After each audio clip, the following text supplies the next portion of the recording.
Meu enteado me empurrou à mesa de Natal dizendo, esse lugar é do meu pai. Sai daqui. Eu caí no chão na frente de toda a família, mas o que ele não sabia era que, naquela mesma noite, eu mudaria a vida dele para sempre. Quando ele acordou na manhã seguinte, havia 23 chamadas perdidas. Eu olhei para o meio sorriso de Ryan e esperei que minha esposa Sarah dissesse meu nome como se ele importasse. Ela não disse. Ela pegou o guardanapos e começou a secar o molho do piso de madeira como se o derramamento fosse o problema, não um homem no chão.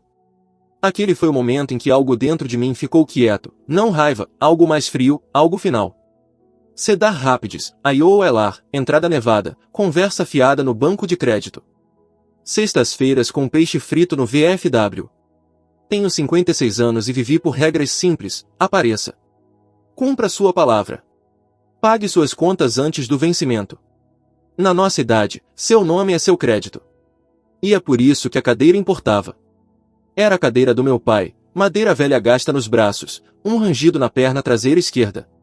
Quando ele estava em cuidados paliativos, ele se sentava nela perto da janela e olhava o estacionamento como se estivesse esperando alguém voltar para casa. Depois que ele faleceu, eu arrastei ela para minha garagem, apertei as juntas, pintei de nogueira e coloquei a almofada nova no assento. Eu fiz isso com minhas próprias mãos porque parecia que eu estava salvando um pedaço dele. Quando Sarah e eu casamos, segundo casamento para os dois, eu trouxe aquela cadeira para a casa de 2 andares dela como se ela pertencesse ali. Por anos, nos feriados, ela ficava na cabeceira da mesa. Não porque eu exigisse, mas porque é onde o anfitrião senta. Foi assim que eu fui criado. E eu vinha sendo o anfitrião mais do que qualquer um gostava de admitir. 2 verões atrás, usei uma boa parte das minhas economias para reformar a cozinha da Sarah. Armários sólidos, uma nova torneira, iluminação melhor sobre a pia. Nada extravagante, só decente. Sarah chorou quando viu e disse, agora eu posso receber a família sem passar vergonha. Eu acreditei nela. Ryan deveria fazer parte disso. Ryan tem 32 anos e é construído como se ainda achasse que o futebol do ensino médio vai ligar chamando ele de volta.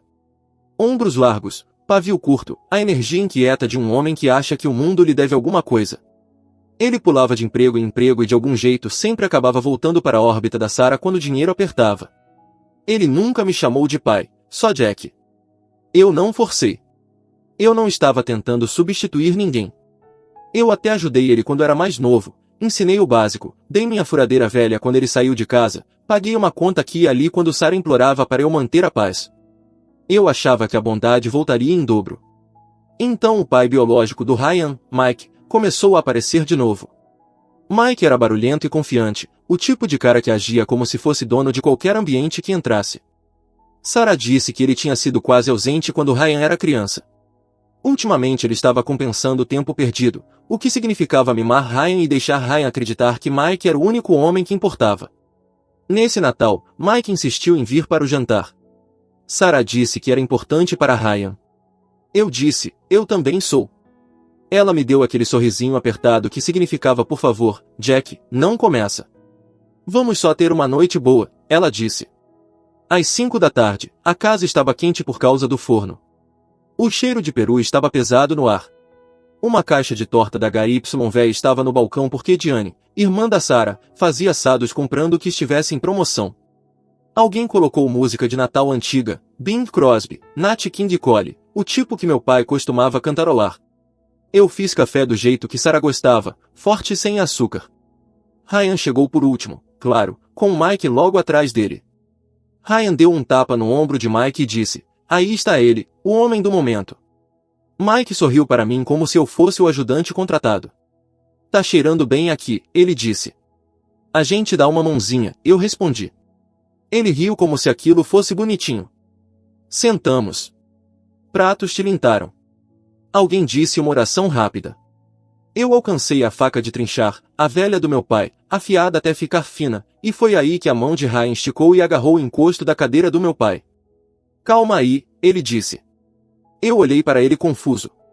O que você tá fazendo? Os olhos de Ryan estavam brilhantes e maus. Ele acenou com a cabeça para Mike. Aquele assento pertence ao meu pai, ele disse alto, claro, seguro de si. Sai daí. Eu comecei a rir como se fosse uma piada que meu cérebro ainda não tinha entendido. Ryan, para com isso. Ele me empurrou. Não foi um empurrão brincalhão. Um empurrão de verdade, 2 mãos no meu ombro e peito. A cadeira arranhou. Minha bota enganchou no tapete. Meus quadris bateram no chão e a dor subiu pelo meu lado tão rápido que roubou meu ar. Molho espirrou na minha camisa e no chão de madeira como um tapa. Alguém ofegou. Um garfo bateu num prato com um pingue agudo. Uma criança sussurrou mamãe. Ryan ficou de pé sobre mim respirando pesado como se tivesse finalmente provado alguma coisa e Sarah, minha esposa, nem olhou para baixo. Ela pegou guardanapos. Ela limpou o derramamento. O rosto dela estava calmo, quase em branco, como se ela tivesse decidido que isso era simplesmente mais fácil do que escolher um lado. Eu me apoiei numa mão, o piso de madeira frio sob minha palma. Minha dignidade queimava mais quente que meu quadril machucado. Eu olhei para Sarah esperando uma palavra, uma mão, qualquer coisa. Ela manteve os olhos no chão. Naquele silêncio piscante de luzes de Natal, eu entendi algo que me recusei a ver por anos. Para eles eu não era família. Eu era manutenção.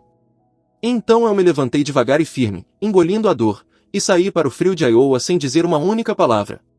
A porta da minha caminhonete fechou com um baque oco e por um momento eu só fiquei ali na entrada, mãos travadas no volante como se fosse a única coisa me mantendo de pé. A luz da varanda jogava um círculo amarelo fraco sobre a neve. Pela janela eu ainda conseguia ver as formas da mesa, cabeças se virando, alguém rindo alto demais como se risadas pudessem apagar o que tinha acabado de acontecer.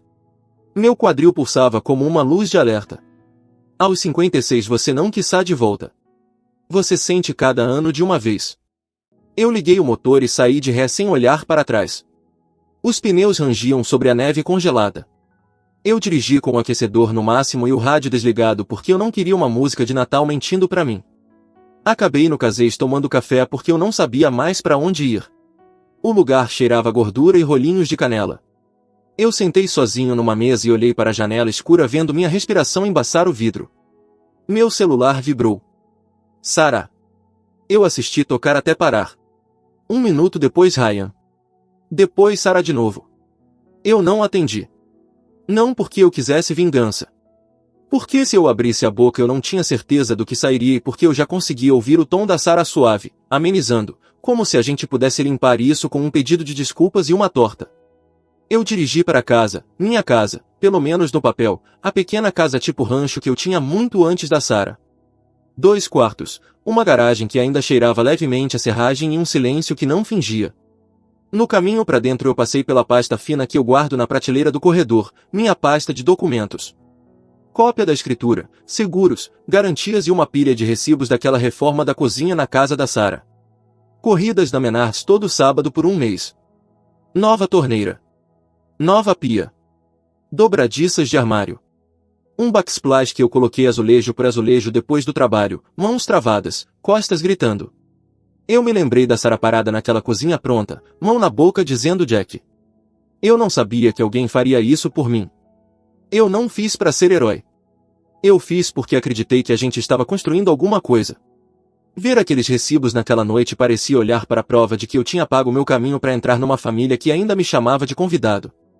Eu manquei para dentro, troquei a camisa manchada e chequei o hematoma no espelho do banheiro.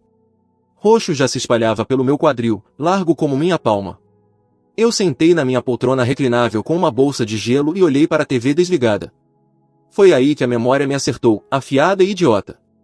2 anos atrás, quando a torneira da cozinha da Sarah não parava de vazar, Ryan tinha rido e dito que era por isso que a mãe precisava de um homem de verdade por perto. Eu tinha sorrido na época porque achei que ele estava falando de mim. Às 21h47 meu celular vibrou de novo, uma mensagem de Ryan. Você envergonhou meu pai. Você deveria ter simplesmente saído. Aquela cadeira não é sua. Depois outra. Você é só um convidado nessa família, Jack. Um convidado que já passou da hora. Eu li 2 vezes. Minha mão apertou o celular até meus nós dos dedos doerem. Eu não respondi. Por volta da meia-noite eu tentei dormir. Não conseguia ficar confortável. Toda vez que eu me mexia meu quadril inflamava e a cena se repetia, as mãos de Ryan no meu peito. Os olhos da Sarah no chão. O arrastar da cadeira do meu pai como se estivessem arrastando ela para fora da minha vida. Eu levantei e fiz café. Forte sem açúcar. Folgers, do jeito que meu pai tomava. Eu fiquei na janela da cozinha e vi a neve cair sob a luz da rua. Eu disse pra mim mesmo, Jack, é só uma cadeira. É só um momento idiota de feriado. As pessoas ficam estranhas. Deixa pra lá. Mas não era cadeira. Era a frase que Ryan disse em voz alta que todo mundo vinha tratando como uma verdade não dita. Você não pertence. Às 2h13 da manhã, Sarah finalmente mandou mensagem. Jack, por favor. Ele não quis dizer isso. Ele tá sob estresse. Você pode voltar e conversar? Eu encarei aquela mensagem até a tela escurecer. Ele não quis dizer isso. Como se um empurrão fosse algo que você faz por acidente. Como se sai daí e escapasse quando você tá cansado. Como se limpar molho do chão importasse mais que o homem que caiu nele. Eu larguei o celular e esfreguei a testa. Debaixo da mágoa e da vergonha outra coisa começou a subir. Uma frase antiga que meu pai costumava dizer. Seu nome é sua palavra, tome. Cuide dele. Eu passei a vida adulta inteira fazendo exatamente isso. Paguei contas antes do vencimento. Mantive meu crédito limpo. Não avalizei pessoas que tratavam dinheiro como piada. Eu não deixava ninguém colocar as mãos em mim e chamar isso de amor. Logo depois das 6 horas meu celular apitou com um som que eu reconhecia mas não ouvia há anos, um alerta de crédito. Meu estômago afundou antes mesmo de abrir. Era do app de monitoramento que eu tinha instalado depois que um amigo do VFW teve a identidade roubada. O assunto dizia, mudança detectada. Eu toquei com um polegar que de repente parecia dormente. Meu score de crédito tinha levado um golpe. Não uma quedinha. Uma queda de verdade, como se alguém tivesse chutado minhas pernas de debaixo de mim. Nova consulta. Nova atividade na conta. Eu me encostei na poltrona e senti mais frio que a neve lá fora. Por que no meu mundo isso não acontece a não ser que algo tenha sido aberto no meu nome? E as únicas pessoas que tinham acesso às minhas informações eram família.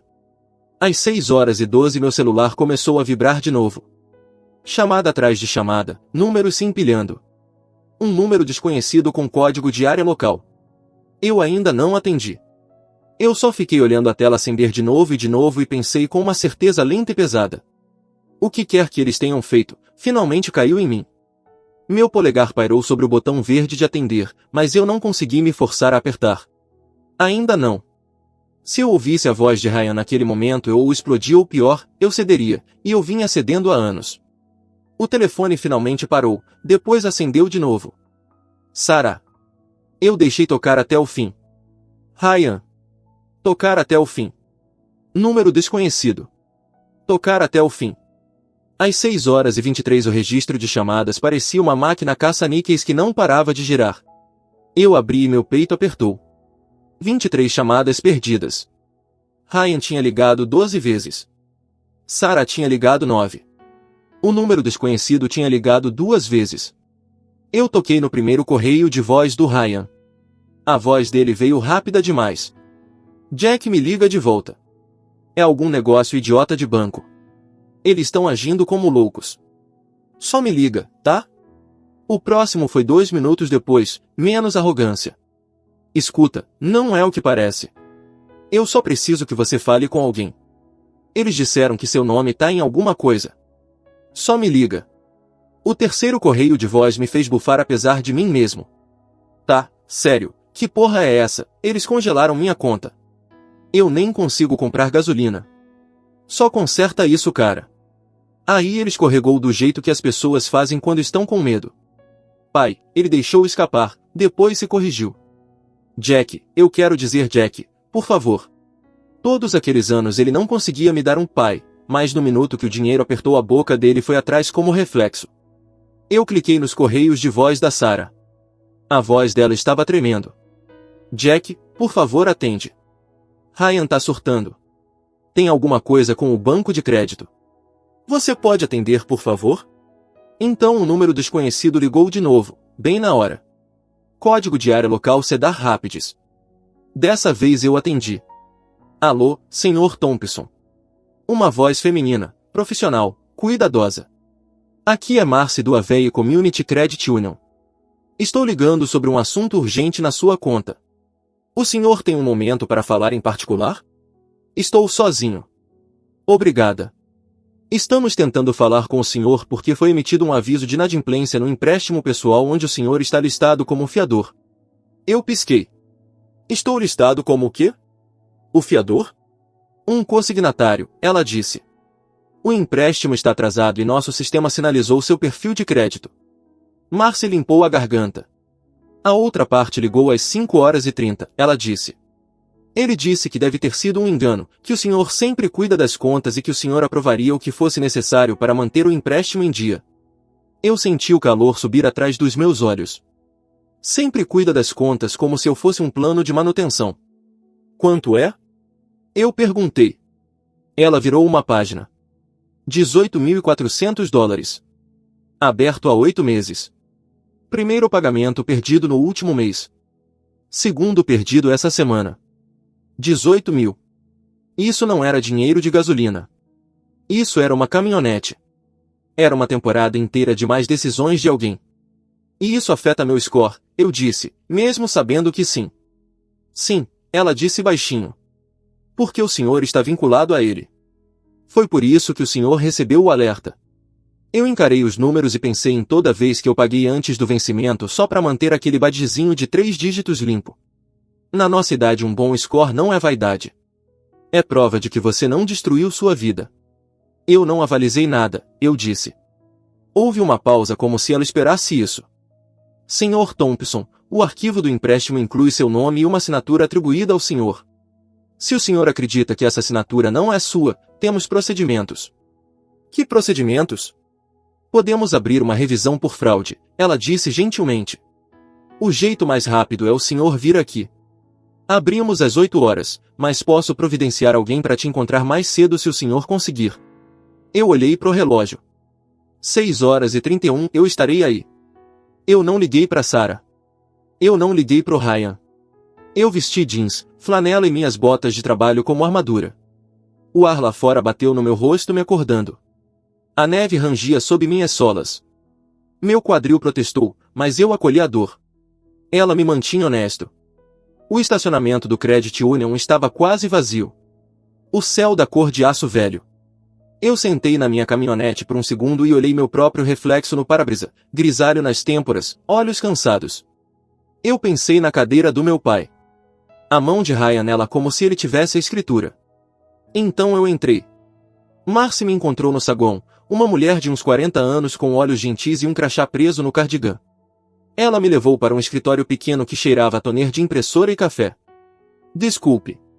É o dia depois do Natal, ela disse. Eu sei que isso é estressante. Só me mostra, eu respondi. Ela deslizou uma pasta pela mesa. Em cima estava o resumo do empréstimo, nome do Ryan, nome da Sarah, e ali estava meu nome digitado direitinho como fiador. Meu estômago revirou. Marcy virou o monitor. Aqui está a página da assinatura.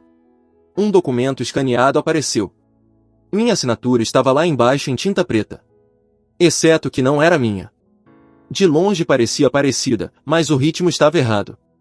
O T tinha um laço que eu nunca usei. Meu sobrenome terminava com um floreio que eu nunca faria. Marcy observou meu rosto.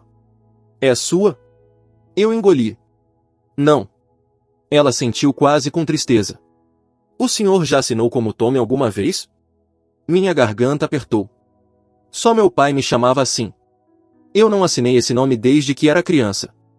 Ela apontou para a linha. Ali em cursiva trêmula estava Tommy Thompson. Minha pele ficou fria. Quem teve acesso às suas informações? Marcy perguntou suavemente. Eu encarei a tela. Minha esposa. Marcy não julgou. Ela só abriu uma gaveta e colocou um formulário na mesa. Isso é uma declaração de fraude, ela disse. Se o senhor assinar, nós abrimos uma investigação. Isso pode ter consequências sérias para quem submeteu a papelada. Meu celular vibrou na mesa. Ryan de novo. Marcy olhou para ele e de volta para mim. O senhor não precisa decidir agora. Eu olhei para a caneta, depois para a assinatura Tommy na tela. Eu não estou decidindo com raiva, eu disse, surpreso com a firmeza da minha voz. Eu estou decidindo porque meu nome significa alguma coisa. Eu peguei a caneta e do lado de fora daquele escritório pequeno, o banco de crédito continuou quieto, normal, enquanto toda a minha família começava a rachar. Meu primeiro pensamento foi que o empurrão tinha sido a pior parte. Eu estava errado. O empurrão foi só o anúncio. A papelada foi a execução. Eu assinei a declaração de fraude com mão firme e estômago enjoado. Marcy, a representante do banco, colocou o formulário numa pasta e disse: uma vez que abrimos uma revisão, não podemos desfazer. Então deixa aberta, eu disse a ela. Ela imprimiu cópias, circulou um número de caso e explicou de forma simples: um investigador ligaria e eu precisaria fornecer amostras da minha assinatura normal. Sem drama, só procedimento. Isso fez parecer real de um jeito que eu odiava. Na minha caminhonete, meu celular acendeu de novo. Sarah. Eu atendi antes de conseguir amolecer. Jack, onde você tá? Ela disse. Ryan não consegue acessar a conta.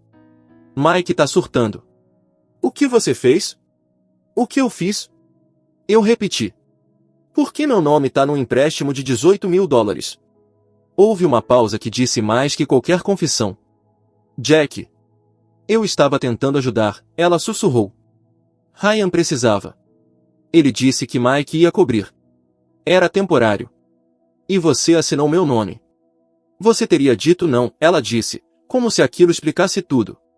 Por que não é uma frase completa? Eu respondi, e meu nome não é um recurso comunitário. Jack, por favor, ela implorou. É só papelada. Só papelada, como se votos fossem só palavras, como se uma assinatura fosse só tinta. Eu dirigi direto para a casa da Sarah. A neve caía, quieta e implacável. Quando eu entrei, Ryan estava esperando como um segurança, olhos vermelhos e selvagens. Você tá feliz? Ele disparou. Eles congelaram tudo. Eu nem consigo comprar gasolina. Mike estava atrás dele na sala, andando de um lado pro outro ainda de casaco, e no canto, como se alguém tivesse empurrado minha história para fora do caminho, estava a cadeira do meu pai. Movida. Exilada. Ryan viu que eu estava olhando e deu um sorrisinho. A gente moveu seu troninho. É a cadeira do meu pai, eu disse. A risada de Ryan foi afiada. Seu pai tá morto. O meu tá bem aqui. Mike apontou o dedo para mim. Você não faz isso com família, ele latiu. Eu olhei para ele. Ryan não se preocupou com família quando me empurrou pro chão ontem à noite. Ryan chegou mais perto, voz subindo. Você é um convidado aqui, Jack. Um convidado que já passou da hora. Aquele assento nunca foi seu. Sarah estava parada na porta da cozinha com um pano de prato torcido nas mãos. Ela não encontrava meus olhos. Essa era a parte que ainda doía mais. Diz pra ele, eu disse pra ela. Diz pra ele de quem é o nome nesse empréstimo. A boca da Sarah abriu, depois fechou. O rosto de Ryan mudou, pânico deslizando por baixo da arrogância. Mãe, ele disse. Ela finalmente sussurrou, eu assinei. Eu achei que ia ficar tudo bem. Ryan encarou ela, depois me encarou, como se eu tivesse acabado de tirar o chão debaixo dele. Você disse pra eles que era fraude, ele disse, cuspindo a palavra. Você fez minha mãe virar criminosa. Eu disse a verdade, eu disse. Eu não assinei nada. Você podia ter coberto, Ryan gritou. Você sempre cobre. Aquela frase me acertou mais forte que o empurrão, porque ele estava certo em uma coisa, eu cobria. Eu me virei e saí antes que meu temperamento fizesse uma bagunça que eu não pudesse limpar.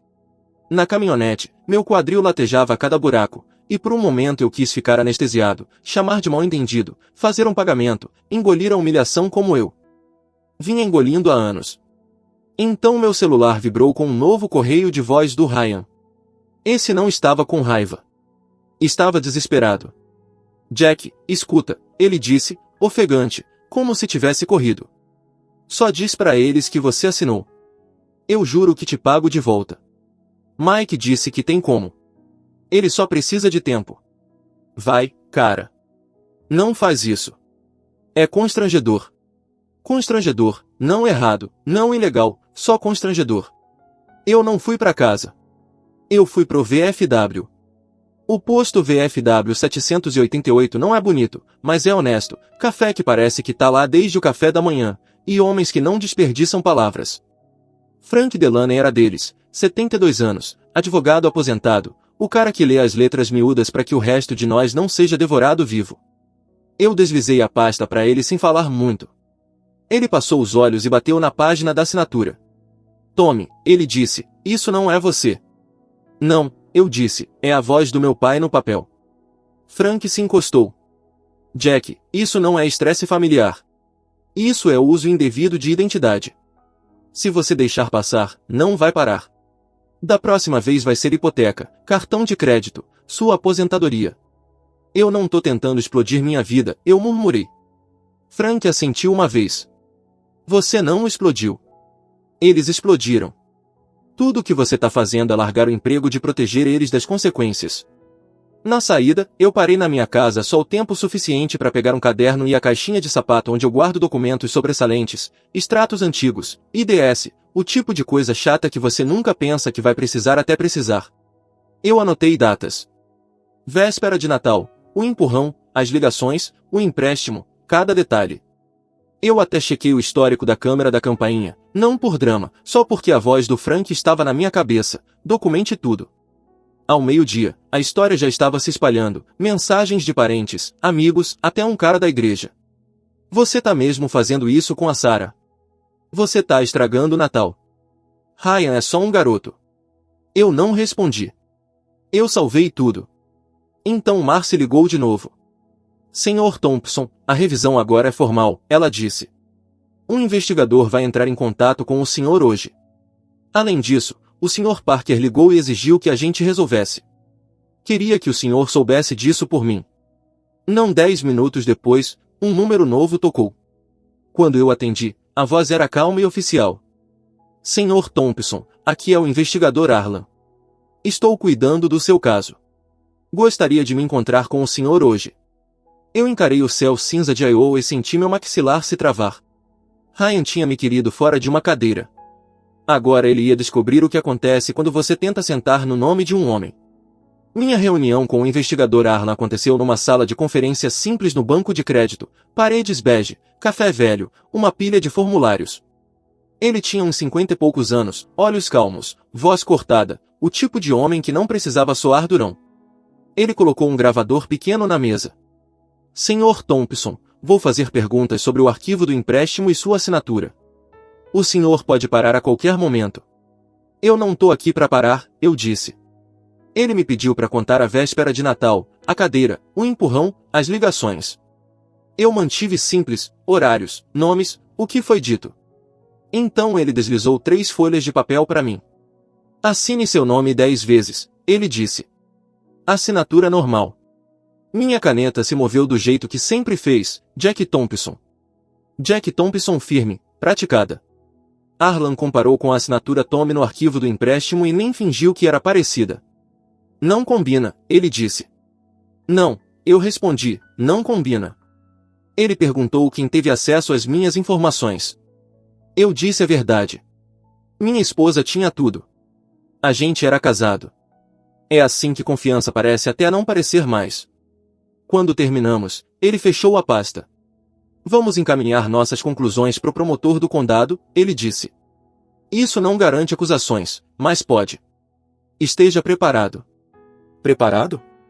Eu tinha ficado despreparado para o empurrão na minha própria mesa, mas eu conseguia lidar com papelada. Meu celular vibrou no segundo que pisei no frio. Sarah, depois Ryan, depois Mike. Eu não atendi.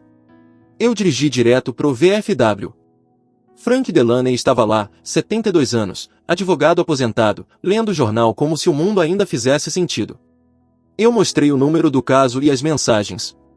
Ryan oscilava entre raiva e súplica. Mike tentou ameaças. Frank bufou. Ameaças não consertam fraude. Eu não quero a Sarah destruída, eu disse baixo. Frank me olhou por cima dos óculos. Querer consequências não é querer destruição, mas uma vez que você conta a verdade, você não controla mais o sistema. Esse é o custo. A semana seguinte pareceu que Cedar Rapids encolheu ao meu redor. Na igreja, as pessoas sorriam forte demais. Eu ouvia meu nome em sussurros. A irmã da Sarah disse para alguém que eu estava punindo a Sarah. Eu mantive a cabeça baixa e salvei cada mensagem como Frank mandou. No dia 9 de janeiro, uma carta chegou com o selo do condado, data, hora, número da sala no Tribunal do Condado de Lynn. Audiência sobre assinatura fraudulenta e responsabilidade financeira. Eu liguei pro Frank. Tá acontecendo, eu disse. Eu estarei lá, ele respondeu. Vista algo decente. Deixa eles verem quem você é. O tribunal parecia como sempre, pedra calcária antiga, bandeira tremulando, degraus gastos por 100 anos de medo e verdade. Dentro cheirava detectores de metal e papel. Sarah estava sentada num banco de madeira, olhos inchados. Ryan andava de um lado pro outro num terno que não combinava com a atitude dele. Mike estava ao lado dele, braços cruzados, presunçoso como se achasse que volume era a mesma coisa que poder. Ryan me viu e deu um passo, parou pelo olhar de um deputy. Você tá mesmo fazendo isso?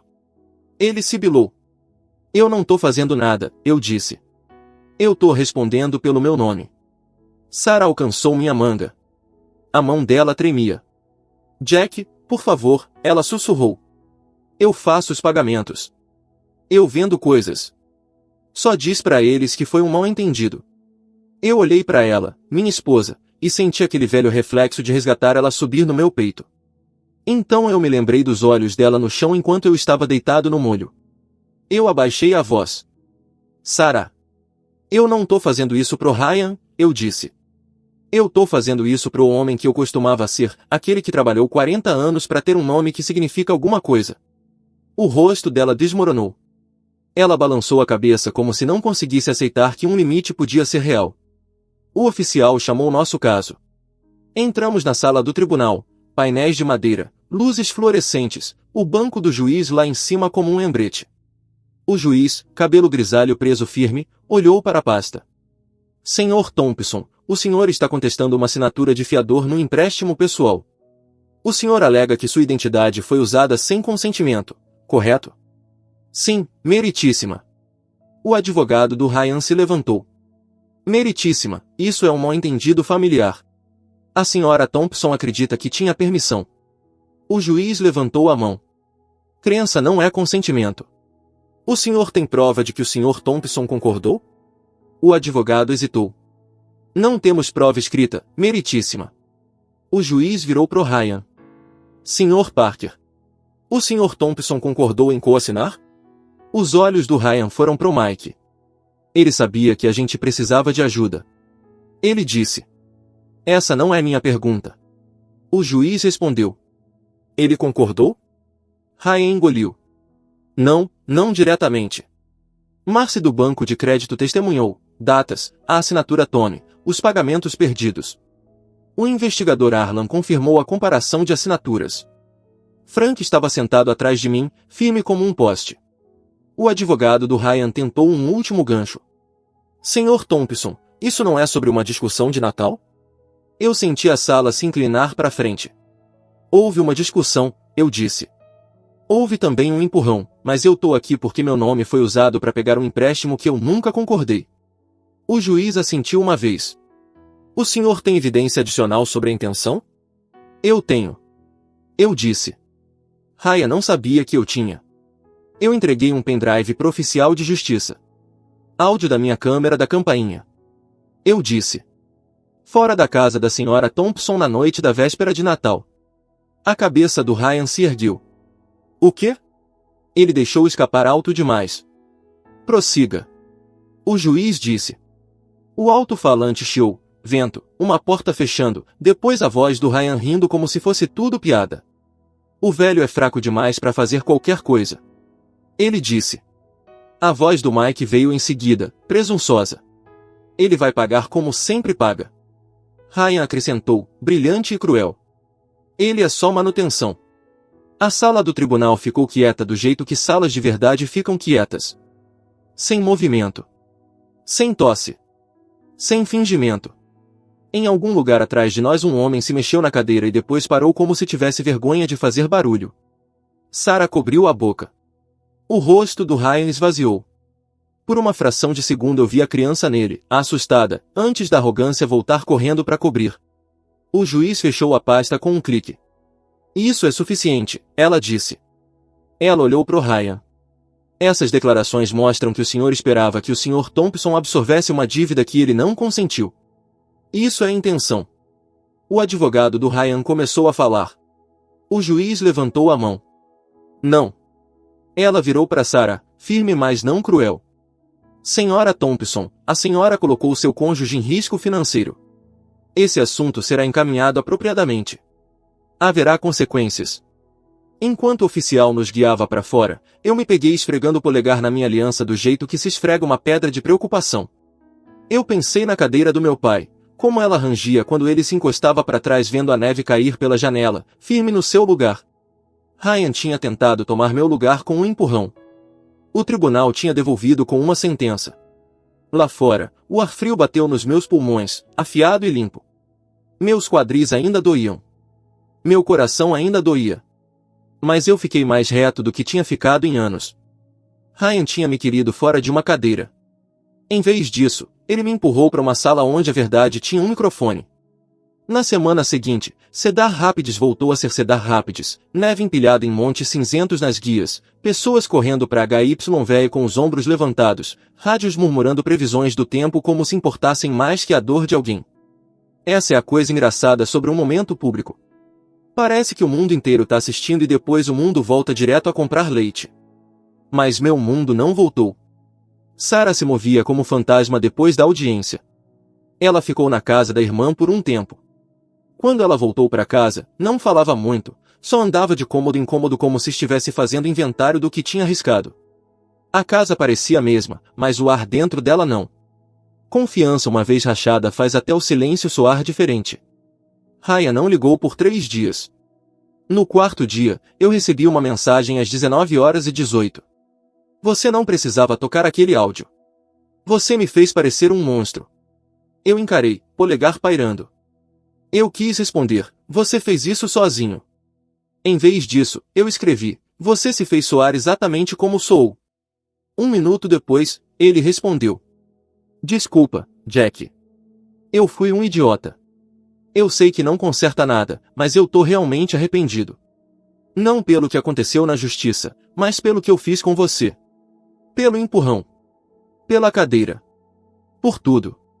Eu perdi o controle e achei que podia te tratar como se você não importasse. Eu tava errado. Muito errado.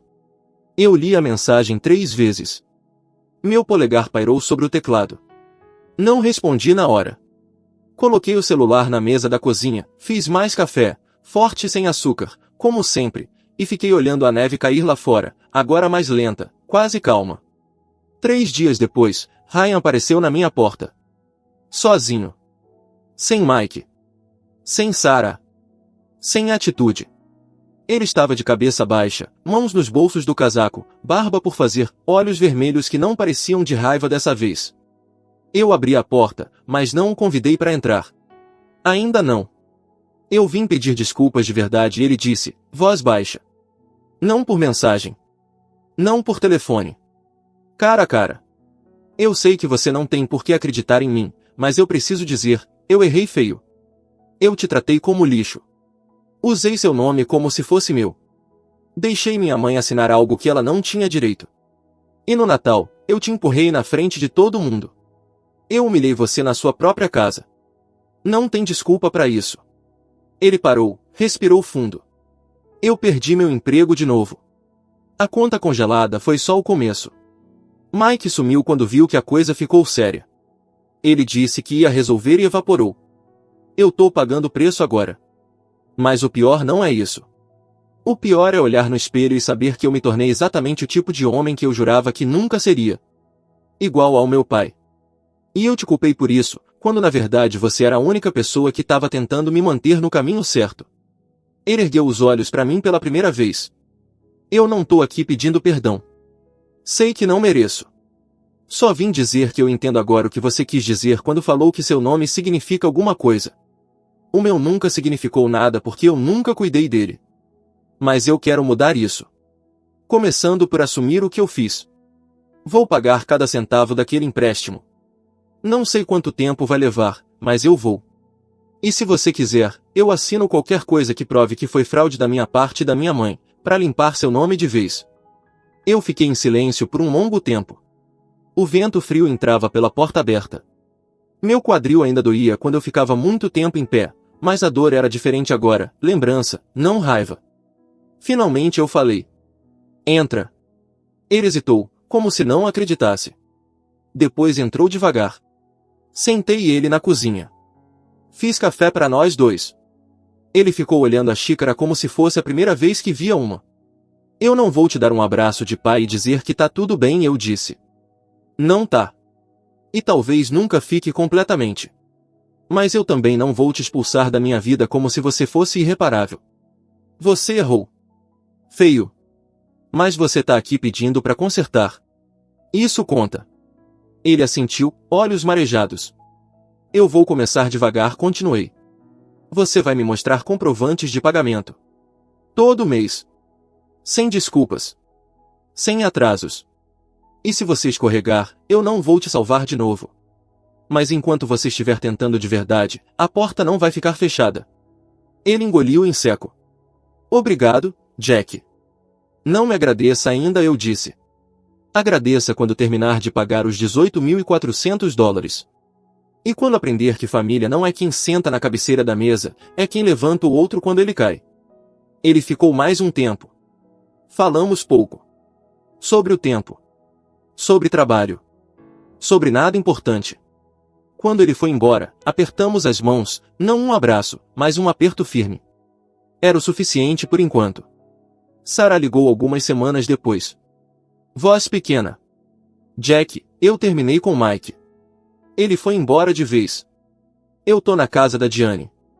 Eu sei que não posso voltar para casa como se nada tivesse acontecido. Mas eu queria te dizer que eu entendi. O que eu fiz foi errado. Eu traí sua confiança.